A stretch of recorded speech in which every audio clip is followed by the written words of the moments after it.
Welcome to Surviving Roots, the podcast where we navigate the messy, beautiful work of healing and growth.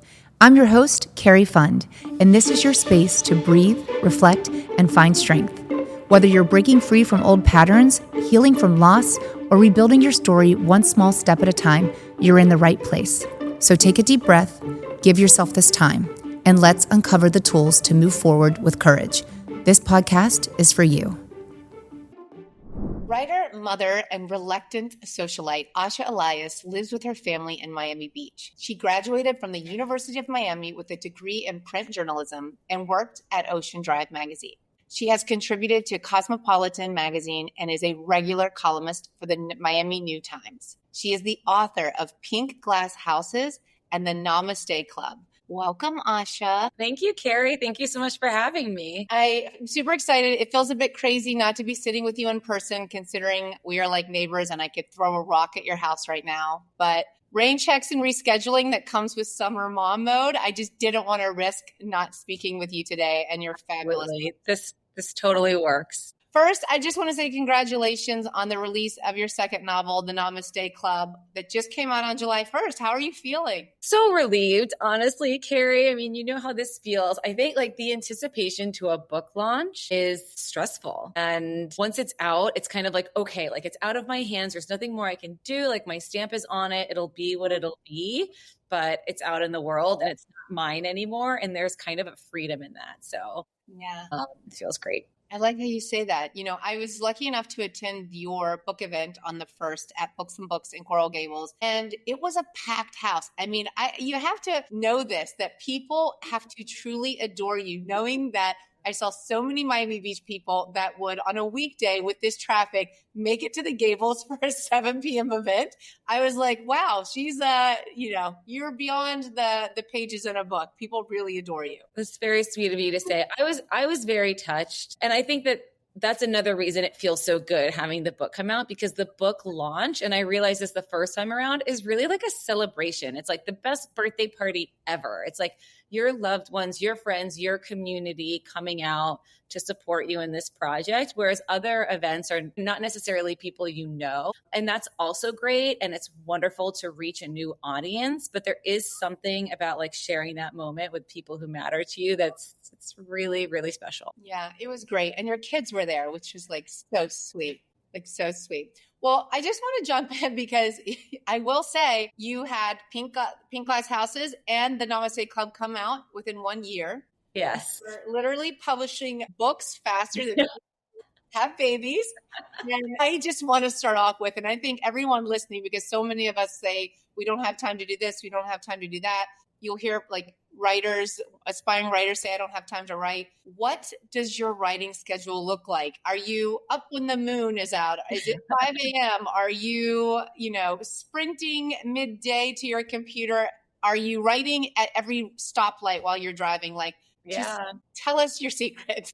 So it's a little bit of all of the above, but it doesn't always work like that. Like when you're in a story and you're passionate about it, it's easy to just kind of always have your notes app handy. So you're jotting things down. But just as often as you feel inspired and creative, you feel blocked or not motivated, or you run out of ideas. All those things happen too. So I think the only way to finish a book is to make it a job and give yourself writing hours. And so that's what I do. Like I have my non-negotiable time where I'm at the computer and I'm writing. And those are great for the days that you don't feel inspired, or maybe you're stuck on a character or a chapter. Like that's where you get that brainstorming done, because those like incredible creative moments where like you can't stop thinking about a scene in a shower, they don't always happen. They're great when they do, but if you rely on those to finish a book, it's never going to happen. Yeah.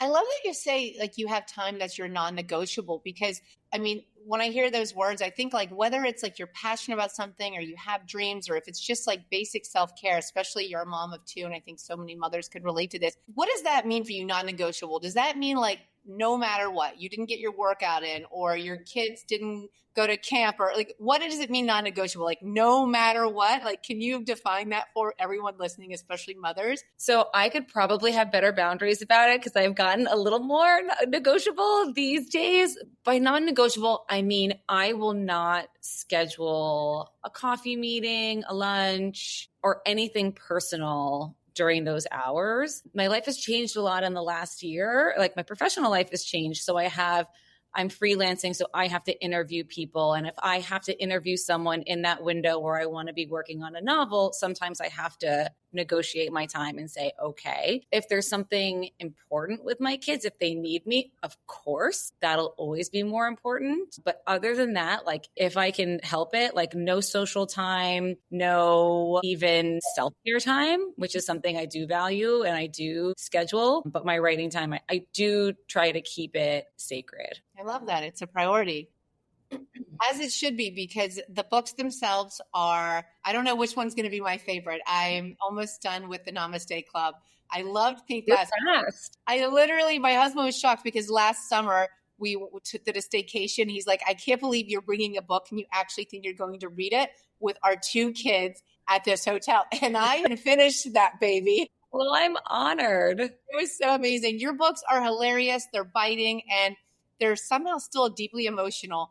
And I'd love to know, like, is there a scene in either the Pink Glass Houses or the Namaste Club that surprised you as you were writing, as it developed? Like it almost even hit too close to home? So many. Well, in Pink Glass Houses, I don't want to give away the ending, but there is a climax to that book where, in an emotional peak, that while I was writing it, my heart was racing and I had to like take breaks to calm down. Like I had to go for walks. I had to like hug my kids because even though what I was writing wasn't reflective of my own life, I could relate to it enough, like that the fear was there more so than the Namaste Club. Because with Pink Glass Houses, we're dealing with kids and motherhood. The Namaste Club, I think I laughed a lot more while I was writing it. And whether or not anyone else laughs, like I entertained myself at some of the scenes. I was like, am I really going to put this into a scene? So I think it hit me emotionally in a different way. But there were also some moments, like, I don't know how far you've gotten into it, but towards the end where like, yeah, your heart gets racing. It's racing. I love that. Which character in the Namaste Club were you scared to write the most? Ooh. Or the hardest? Like, is that character, are there parts of her or him that like that live inside of you somehow?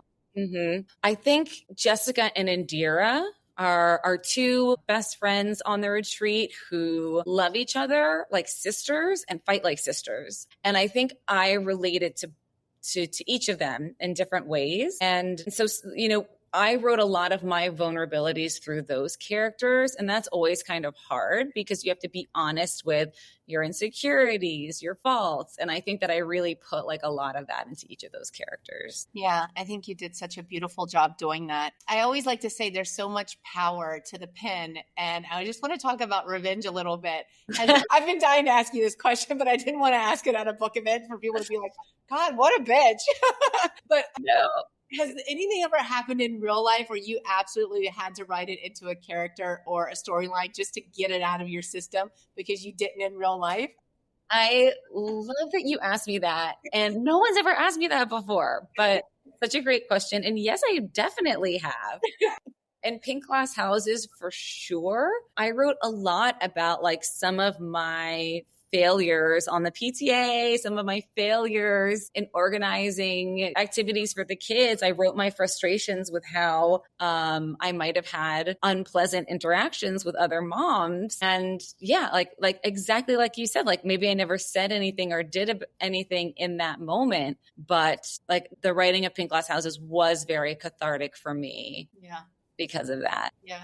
You got the last word and it's been printed. And I wouldn't say that it was for revenge, but it was just like finally letting go of like, oh, I could have handled this better, or, maybe I should have spoken up for myself more in this moment. Yeah. Instead of Dear Diary, it was just in a novel.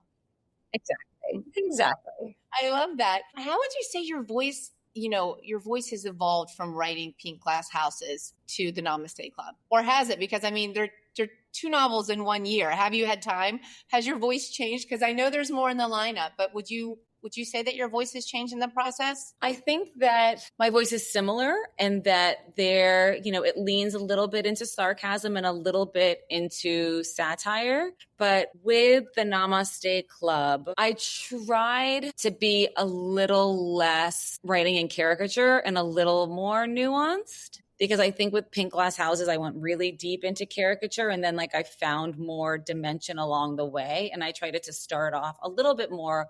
I mean, you want to introduce your characters as kind of these larger than life pictures. And I think I tried to soften it a little bit more, even though I think that these characters are a lot bolder, a lot more colorful in a lot of ways. But I don't know if I succeeded, but I tried to give them more dimension earlier. Yeah, I definitely think you succeeded. I remember while I was reading Pink Glass Houses, months later, I would hear people that didn't know you or something like that, or I would see some stuff online wow, her imaginations, or I can't believe she even created people like that. I just wanted to be like, you've never been to Miami Beach. And then I was cringing. I was like, oh my God, I live here. It's obviously fiction, but I'm just like, wow. That's really funny. It was funny with Pink Glass Houses, a lot of people outside of Miami would be like, wow, this is a really over the top portrayal of what it's like to live in Miami Beach and these people.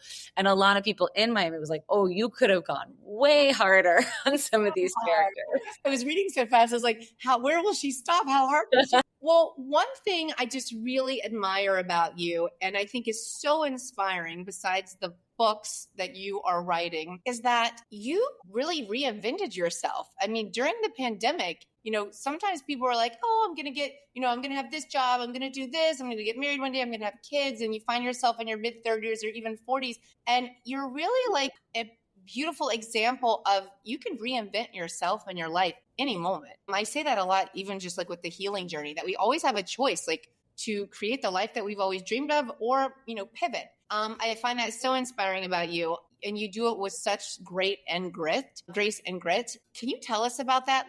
During the pandemic, divorce, raising 2 kids, what made you start this? Was it survival? Was it ambition? Was it both? Thank you. First of all, thank you for your very kind, generous words. I think quarantine gave a lot of us an opportunity to step back and ask ourselves, what am I doing with my life?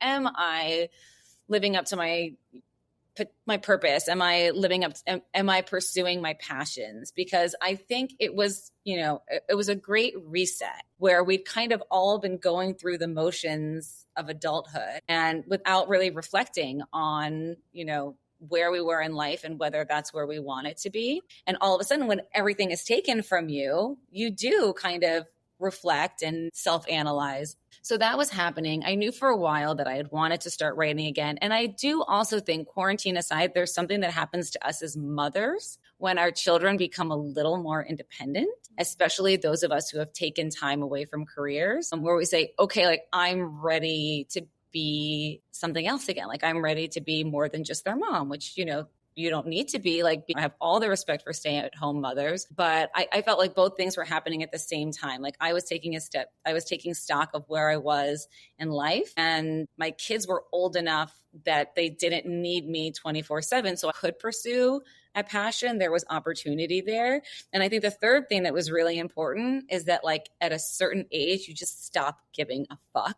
Yeah. And that's how I felt. I wasn't afraid of failure. I wasn't afraid of judgment. And in my teens, I was terrified of both of those things. And nothing could seem more embarrassing than trying and failing. And then, also just not believing that I was good enough. So being in an age where none of that really matters, and you have nothing to lose, really gave me the opportunity to just pursue what I wanted to do. God, I love that, Asha. And, it's such a good reminder, especially people that are mothers listening. I am always just trying to instill in my children that self-esteem and that worth and all those things. So when they're in their 20s, I just sometimes at 47, I look back and I'm thinking, God, so many, for decades, to doubt yourself and to think I really had nothing to lose then. You know what I mean? It was just me being in my 20s, living my best life. Those are the times to take chances, but fear stops so many people. I paralyzed myself. Yeah, we do that. So I'm always trying to unlearn that so my kids don't have to unlearn that in their adulthood. Yeah, that's a lesson we can give to our kids because when you're a kid, you kind of believe because everyone's told you, like, I can be whatever I want. I can follow my dreams. And then you forget it. And I don't know why. Either. I don't know, but I think we're both doing a good job as me. We'll always remind our kids. Yeah, yes, definitely. I love that fear, you just pushed right to it. It's fear, like sometimes fear can push us down and you just let it push you right towards your potential. So, I mean, bravo to that. Thank you, Cari. I'd love to explore a little bit because we're getting into like, our 20s and self-doubt and just being scared of fear and paralyzing ourselves. Like, what did like love and life look like growing up for you? Like, how did your upbringing shape the kind of woman and mother you're becoming? Oof, that's a heavy question and something I know you can relate to a lot. I had a really complicated relationship with my mother who is now passed. And I want to say, like, at times distant, at times close relationships with my father, but like very inconsistent. And the overarching, like, if I had to say one thing about my childhood, it was independent. Like, I wasn't really parented much. And I am the opposite type of, like, I don't think I'm a helicopter parent, but I am constantly with my kids and helping them make decisions and planning for their future. And those were things that I did not grow up with at all. I think the biggest difference is the relationship I have with my kids. It was very clear growing up, like there was parent and there was child and there was a hierarchy. And I don't think that that's a bad thing necessarily. And I think that maybe I could have more boundaries with my kids, but they are like my little people, and there's nothing they can't ask me. There's nothing that they can do that's going to result in me flipping out. Like, we might have a serious conversation, I might get upset, but discipline looks very different. Yeah, I love that. I can relate to a couple of those things, pretty much all of them. It's so interesting. I didn't know that about you. And I'm sorry to hear about the passing of your mom. I know that was a couple of years ago. Yeah. Thank you. Well, I mean, this sort of leads into something that you've said, I believe on a previous podcast, something about how you made yourself grow up too fast. And I think that's just the recipe of being sort of a parentified child. So where you're independent and you're sort of, taking care of yourself. I think we do grow up a little too fast. Definitely.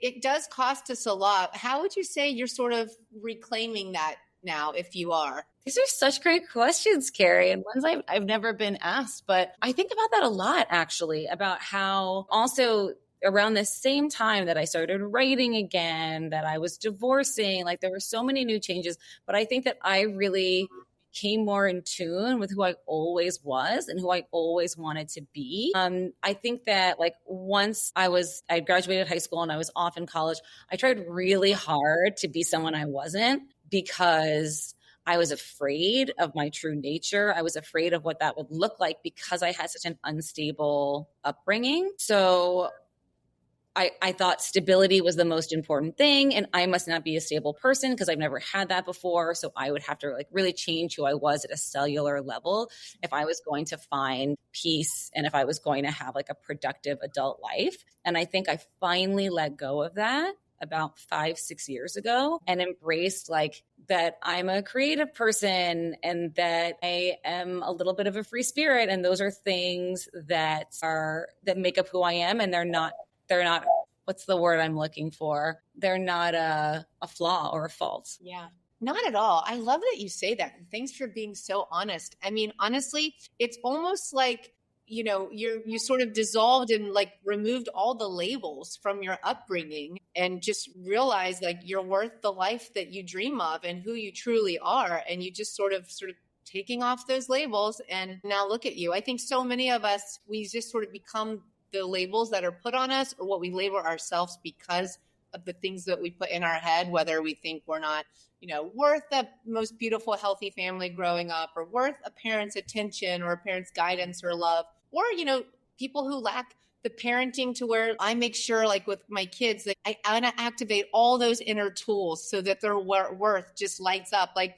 a lot of us didn't have that. So, we sort of become the people that other people tell us that we are based on their presence or lack of presence. Yeah. I think that's beautiful. I know what you're saying is going to inspire a lot of people. And it's just a good reminder that it doesn't matter what age you are. I mean, you're only in your 30s. Well, Yeah, you're, oh, I'm in my 40s, but early 40s. are you? I gotta have a whole other episode on anti-aging and gracefully, girl. I was, as soon as we are done with the interview, I was like, I have to ask her about her skin regimen. I thought you were still in your 30s.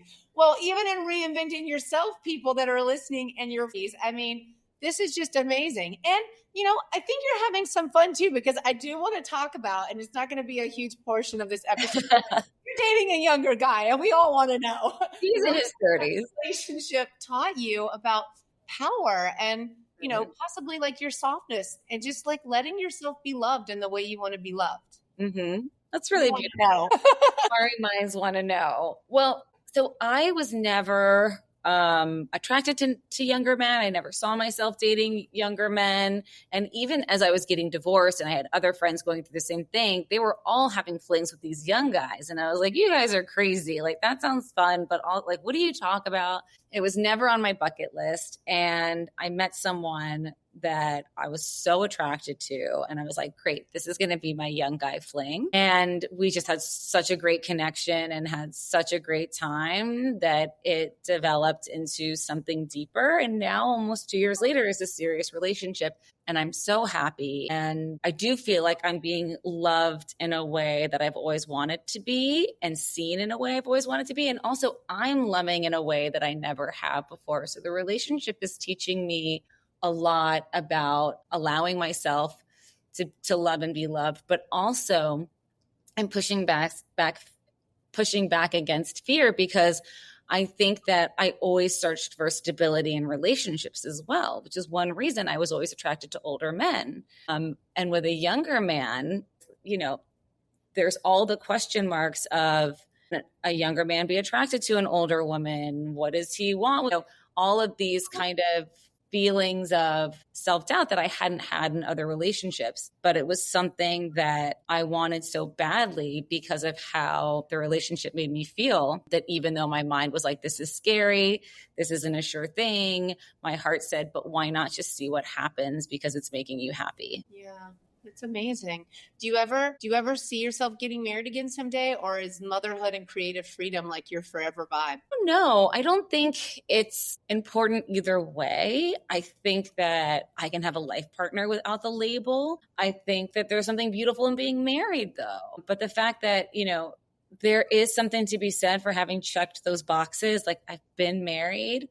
I know the ups and the downs. I have children. I'm a mother, so I'm not in a rush to have more kids. I think I'm at a stage in life where I can take things as they come and just be surprised by, what's going to happen next. I love that you say that. And honestly, I know people like to check boxes, but, I think that's just how we should live our lives anyway. Totally. So many people, so many people are just like, and I know I'm saying this from a place where I'm married and I have kids. I get it. But but you're right. Until I was 37, my second one at 40. The one thing I didn't do is because I was terrified of family and marriage because I saw what I grew up with. So I was like, not for me. But I mean, I see so many people put so much pressure on. I haven't met my husband by then. If I meet him then, or my wife or my partner, about having kids and their biological clock. And I'm just like, I get it, but I feel like you're so focused on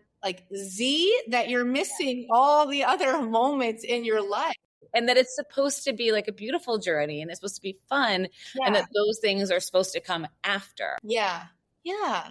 And also, you never know what is truly meant for you. You get right, if they're going to come at all. Yeah, maybe, I know this might be hard to hear, but I don't think everyone is meant to be married. I don't think everyone maybe is supposed to have kids. Maybe they're supposed to do other things that are going to change the legacy. So I think I love that you say that, because I think that's just how we should live our life in general. We always put ourselves in these boxes. And then when it's not working out, then we don't know how to get out, because then we don't know who we are.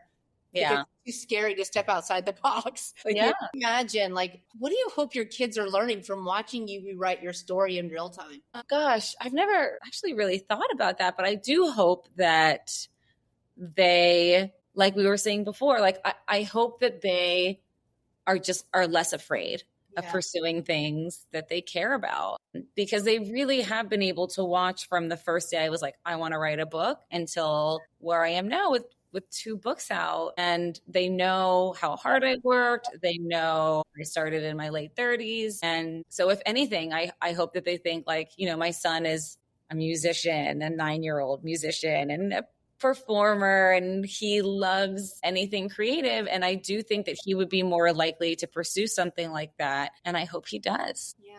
I think you're just being a great you're just amazing mother, and you're a present mom, and you're showing them that perfection doesn't exist, and that you could have, I think most important is you're just showing them joy. Like you're showing them like things can change, but you just are having fun. It looks like you're having a blast. And I watched your kids at your book event on the first, and they're just like proud, like they're just a part of it. And it's just so cool to see. That's really sweet. Oh, and we've talked about this before, Cari, but I do think a really important lesson to show our kids is that failure is okay. Yeah. And that failure is almost an essential part of the process. Yeah. Because again, that was something I was so scared of. Like I thought if I failed once, it meant that something wasn't meant for me. Yeah. But especially in a creative field like writing, you're going to fail over and over and over again, and you'll probably fail more than you win. And it doesn't mean it isn't a worthy pursuit. It doesn't mean that you won't reach your goals. And I wish that I knew that younger. Yeah. God, I wish I knew that decades ago.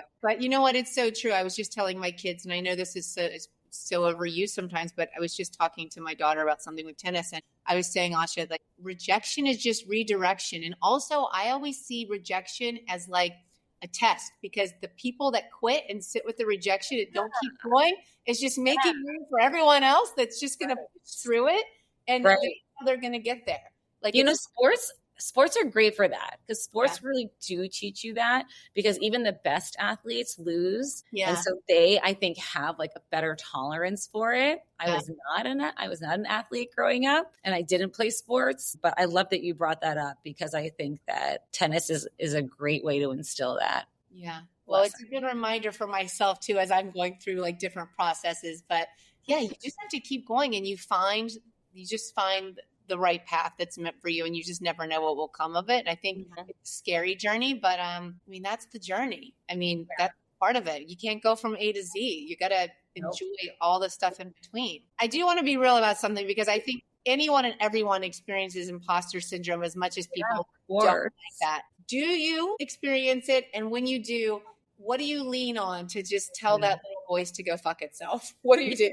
To tell it to shut up. I feel it all the time. I felt it just now when I said, and now I published 2 books. I was like, God, I sound like an asshole. Like I'm just, but yeah, I feel it all the time, and you do have to tell it to shut up. And I think that one of the ways I forget about it is like, I just keep writing. I just keep working. And I think of this as like, oh, this is just what I do every now, but it works both ways, because it helps with the imposter syndrome. But then I also forget that like I'm doing what I love. Sometimes people will ask me like, oh, how does it feel? And I'm like, what? And I'm like, oh, it feels good. But I don't think about it. Like I'm just so deep into the process of like working. Yeah.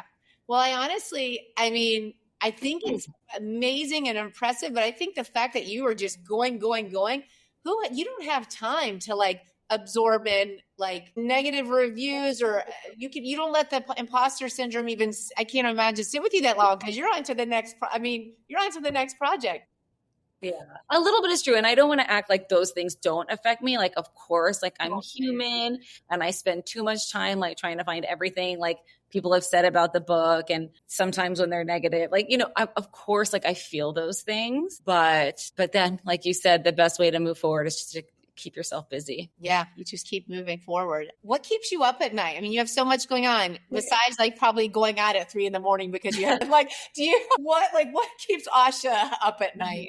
Other than all night raves, deadlines, which I don't, you don't have, the deadlines are not like, they're not crazy with the books, but since I'm freelancing so much for my New Times and different articles, those deadlines come really quickly, like every few days. And my OCD does not like that. My OCD likes me to be done like 24 hours or more before a deadline. So that does give me like a certain amount of anxiety that keeps me up. Yeah. Speaking of freelancing, can you give us a glimpse into what it's like writing these, I mean, entertaining, outrageous, like articles. Like, what is, do you use a lot of research to inspire you for a new novel, or are you thinking the world is crazy, or this is so much fun and I'm glad I get to be a part of it now in my 40s? Like, what is So it's so much fun. Like I was obsessed with Sex in the City, like a lot of us were. And so the opportunity to write a sex and dating column in Miami is kind of the dream job that fell in my lap. It's incredibly inspiring. I think it gives me too many book ideas. Like I have a whole list of like what I want to do next. And I love writing about Miami in general because I think it's such an interesting city and such a diverse city. And there's so much we can make fun of, but there's so much beauty and joy and creativity too. And that intersection, it fascinates me, and it doesn't exist anywhere else like it exists here. I think I went off on a whole tangent, Cari. No, you did it. And you know what, I really, you really do love Miami, and I admire that. Like it's a beautiful place to live. And I feel like you can get caught up in so many things, but you spoke about it at your book event as well. Like you do see all of the beauty that this place has to offer. And you can tell you hold that dear to your heart. I love that your novels are so far based in Miami and Florida. I feel like I'm in the story. It's really great. Okay, so for people listening, because if someone is listening and they are standing at the edge of a big pivot in their life right now, whether it's career change, a new mother, divorce, anything, what do you want them to hear from you? Like, what do you want them to remember as they're standing on the edge of their life, wondering if they should pivot? I would say find the thing you've always wanted to do, but we're always too afraid, and just do it. Yeah. Just do it. Don't worry about what anyone else thinks. People are always going to talk. People also move on very quickly. And at the end of the day, it's you living with yourself. And I think you're always going to feel better if you just tried, no matter what the outcome. I mean, the proof is in the pudding, because just in a matter of a few years, you tapped into all of your creativity. And now you're not only writing novels, but you're, writing these you're Cari Bradshaw 2025. I mean, imagine if you would not, this is what I always like to remind people, like, imagine if you would not push past that fear. Not to say you weren't living a beautiful life before, but in terms of your passions, like, just in a matter of a few years, look what would have happened if you wouldn't have said, no, I'm not going to do it. I'm not going to go down this path, or, go into a writing hole of, living by the screen. Look what you've done. I just think it's amazing. I think about that all the time too. I think about, as scary as it is to make a change, it's even scary to think of what it would be like if you didn't. Yeah. Or just to stay the same. Yeah. So what are you no longer apologizing for? Almost anything. If I'm not hurting anyone's feelings, I'm not apologizing. But I think it did ruffle a lot of feathers when I made this big life change. And the thing that upset people the most was the column, writing a sex and dating column, living in Miami. A lot of people said that I shouldn't be doing that as a mother, as at my age, all these different things, as an ex-wife, as a whatever, as a member of this community. And I did have a lot of guilt and even some shame in the beginning, but I'm so glad that I did what I wanted to do and ultimately didn't listen to those voices. Good for you. I mean, if it's not like toxic parents or family members as we get older, then it's like people still putting you in a box or putting labels on you. It's really screwed up. And honestly, I bet you whatever, that those people are the people that are waiting for your next column and honestly wishing they could be Cari Bradshaw in 2025. Like, wow. I just think that's some real effed up shit.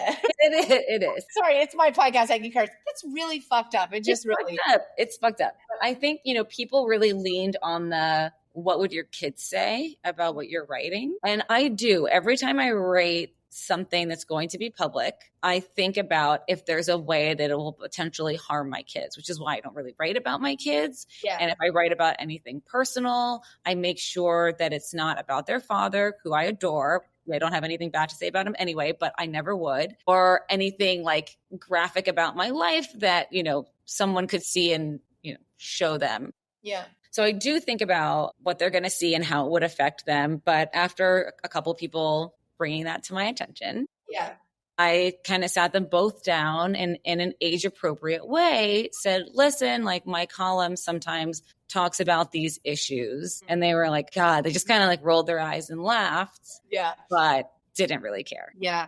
I think that's some great mothering. And yeah, I think it's so amazing that people have the audacity to put you in the box and label you and try to talk you out of something that is an amazing opportunity. You're an author and you're a writer, but also like, I wonder if these are like some of the same people that are doing inappropriate things, like, I don't know, half naked dancing on tables while they're telling you not to write about. Honestly, probably. Yes, honestly. Anyway, I'm not going to go down that hole, but I just feel like it's a lot of self-awareness to be, have the audacity sometimes to tell a grown woman what she shouldn't be doing. Yeah. Okay. Because you have done so many interviews and you're just everywhere and you have such support and praise for your novels and your writing.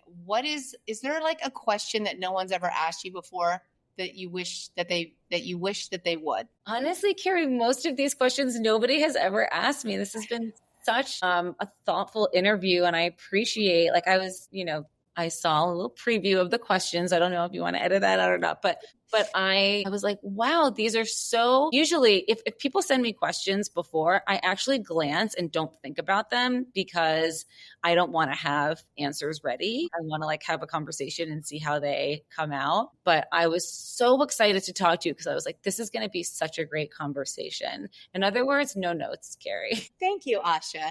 No, I mean, sometimes I like to send a little bit ahead because I do like to dig in a little bit into our past and what makes us us. And I find your journey, again, truly inspiring. You have shown people the power of choice, how you can reinvent yourself at any time, no matter what you're juggling or what you're experiencing in life. And you're making new dreams come true. And I think that is, I think that's beautiful. I don't want to dig in so much to your books because I know sometimes when I'm reading something or hearing something, I don't want to know what's going to happen. I want it to all be like fresh and new.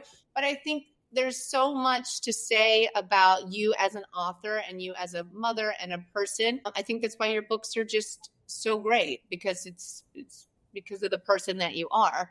And speaking of that, what's next? Because I know there's stuff. I can't wait for you to, hopefully you'll read this one, but I am finishing a book for my agent that really examines my grief over my mother's passing and examines our distance also. And so this, if it never sees the light of day, the writing of this book was a huge catharsis. Yeah.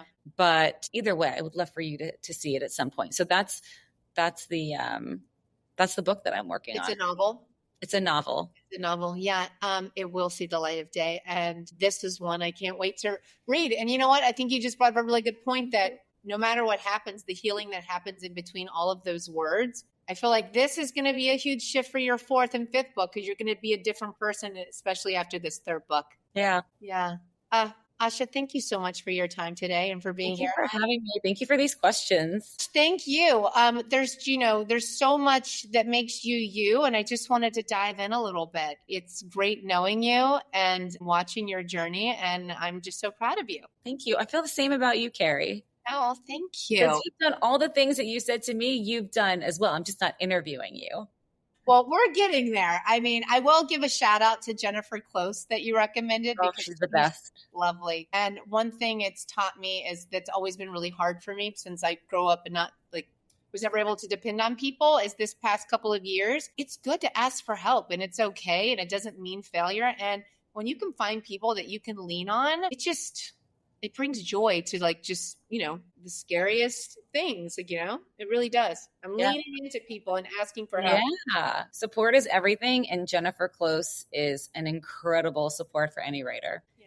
Well, thank you so much. Thank you for your time today. Thank you for lighting up with your beautiful smile. Thank you for your summer reading material because I have been wanting to take a break with nonfiction and self-help and the Namaste Club. I'm getting my spirituality in a very fun way. So I just want to thank you for everything that you're doing. This episode will definitely inspire everyone listening. And I look forward to next time and the next book. Thanks, Cari. Thank you again for having me. Thank you. Thank you for joining me for this week's episode of Surviving Roots. I hope it gave you something meaningful to carry with you. Let's keep this conversation going. Find me on Instagram at cari.fund, where I'll share more from the show. Don't forget to subscribe, leave a review, and share this with someone who needs it. And remember, We are the choices that we make.